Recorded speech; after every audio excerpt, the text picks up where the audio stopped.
Good afternoon. I'm Sean Yao, and this is One News Now. The World Health Organization believes that AstraZeneca's vaccine is effective against the South African variant. A recent study claims that the Oxford-made jab has a reduced efficacy rate against the new COVID variant. Let's discuss that further with Dr. Benjamin Ko. He is the head of UST Hospital's Pediatric Infectious Diseases Department. Good afternoon, Doc. What is your take on AstraZeneca's vaccine efficacy against the South African COVID strain? Hi, good afternoon. Well, anyway, I know there's a lot of discussion regarding this, and the data is actually up in the air. There are published data and preprint data that show that the AstraZeneca's Oxford vaccine may not perform as well in the South African escape variant. I think everybody must remember that this mutation for B1.351 allows the virus to escape some of the body's immune response. And that's why some of the preprint articles, particularly coming out of South Africa itself, show that the vaccine's efficacy can be as low as 10%. That's right. So right now we are at an interesting crossroads. The government has just found the South African strain here in the Philippines, and we are slated to receive our second vaccine delivery from AstraZeneca. So we only have Sinovac, and now we're about to get AstraZeneca vaccines on shore. Do you believe that these AstraZeneca shots should be allotted to healthcare workers as per the vaccine priority list? Definitely. Let's put it in the right perspective. I think the reason why the Octa group flagged the rising cases was secondary to the theory that the only time that you actually see these rising cases is when there are variants that are circulating. So that's one of the most important things. So the mere fact that we had a sudden increase in the number of cases made the group suspicious that the variants were around. That's the first thing. The second thing that we needed to consider was the fact that based on genome sequencing, it was established that the theory of the Octa Research Group is correct, that there were variants that are actually circulating in some parts of the country where we see a rise in numbers.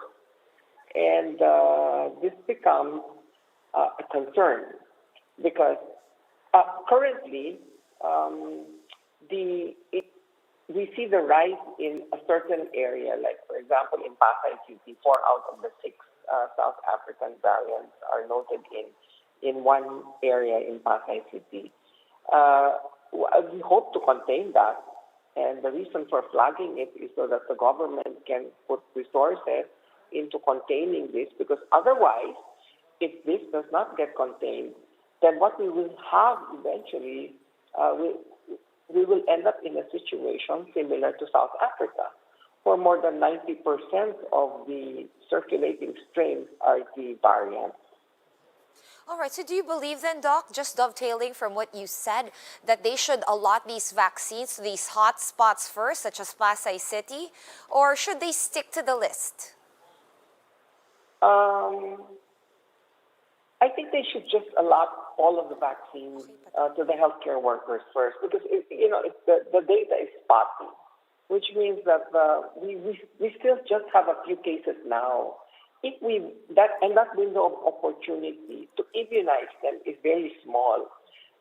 By the time that the number of cases rise, and that's the only time that we start immunizing the healthcare workers, it might be too late. All right, loud and clear, Dr. Benjamin. Now, when it comes to these more infectious variants and mutations, which vaccines are better? Are they the inactivated jabs? Is it the viral vector jabs or the mRNA jabs? Well, that's a very tough question, but theoretically, okay, because we do not have actual data on the efficacy against variants for the inactivated vaccine. Theoretically, they should do well because it's a whole virus. So we do not have data for the inactivated vaccine, but based on how the vaccine is made, because it is a whole cell virus, then it should be able to escape the variants and the mutation of the virus. However, going to your question on whether the mRNA is also actually better, the efficacy against variants for the Pfizer's BioNTech, let's just talk about the two that have been approved, no? Pfizer's BioNTech, which have been approved. There is no data on its efficacy against the variants for B117 and B1351. And there is also no published data yet for B1351 for the AstraZeneca. However, they have data for the B117.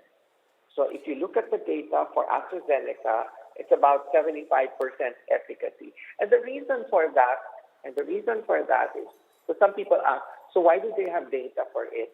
Well, the reason for that is because the vaccine efficacy cannot be directly compared because of the different clinical trial stages where some of these vaccine clinical trials were conducted. They started at different points in time. So like Pfizer started much earlier and completed it much earlier.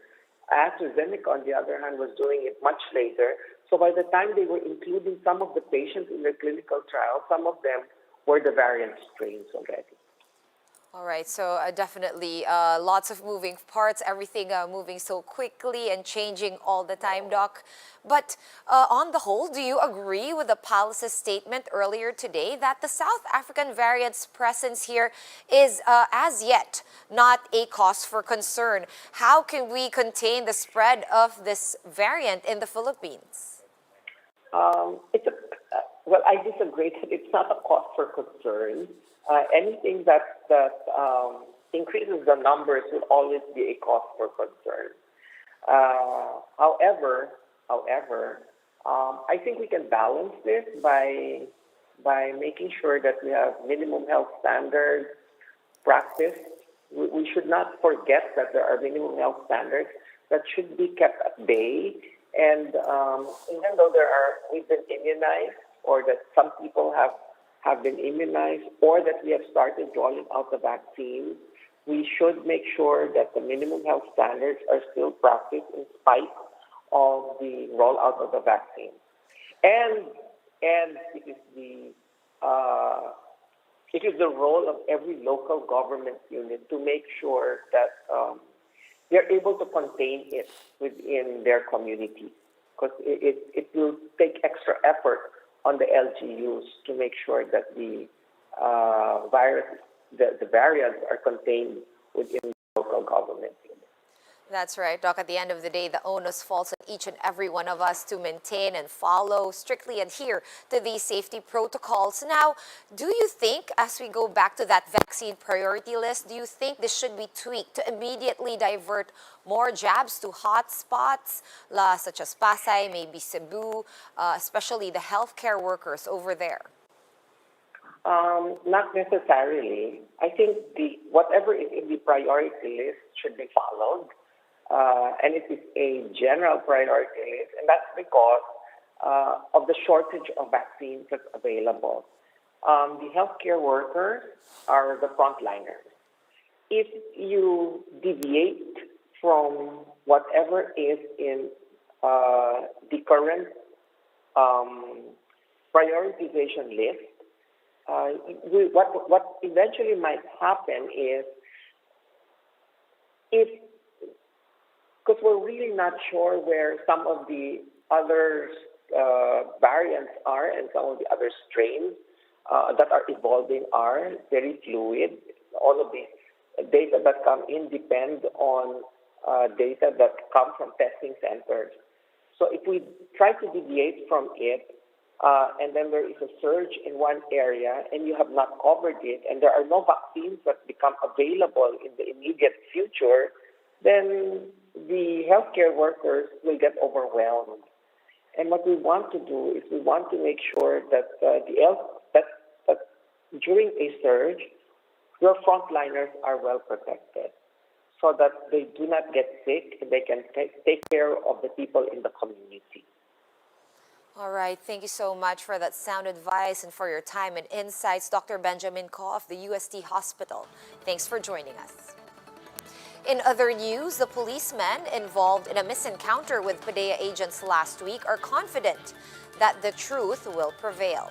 Marlene Alcaide joins us live from the NBI offices in Manila for more details. Hi, Marlene. What's the latest on this? Yes, Sean, the National Bureau of Investigation has issued a subpoena to operatives involved in the PDEA-PNP shootout. The NBI also subpoenaed the owner of the white car used by PDEA during the operation. Albert Torres, the registered owner, clarified the car was repossessed 7 years ago when he had a financial problem. He brought documents to prove that he no longer owns the car. With this, Torres hopes his name will be cleared soon. Meanwhile, 11 policemen from the QCPD District Special Operations were also present at the NBI office. They refused to be interviewed, but one of them said they are confident the truth will come out. Their lawyer, though, was not able to come because of a prior commitment. The policemen will return tomorrow morning to give their statement. Sean, we are still waiting for PDEA personnel to come. They are scheduled to give their testimony this afternoon. Meanwhile, tight security is implemented here at the NBI NCR, and anyone who will enter the building is required to have their temperature checked. Sean? Thank you for that update from the NBI offices in Manila. That was Marlene Alcaide. And here are other stories we're keeping our eyes on. 2 stations of the LRT2 East Extension project will open on April 26 and begin operations the following day. The rail line's extension is expected to accommodate around 200,000 passengers daily. The National Union of People's Lawyers, or NUPL, condemns the stabbing of its Assistant Vice President for the Visayas, Angelo Guillen. The lawyer was seriously wounded after being stabbed in the head in Iloilo City on Wednesday night. And in Japan, overseas spectators will likely be barred from physically attending the Tokyo Olympics. This is in line with the organizers' vow to have public safety as their top priority. For more updates, visit News 5, The Philippine Star, and Business World online. Visit our website, onenews.ph, for more in-depth analysis. You can also catch One News on the Signal Play app. Register for a free account at www.signalplay.com and stream One News Live anytime, anywhere. I'm Sean Yao. We are One News.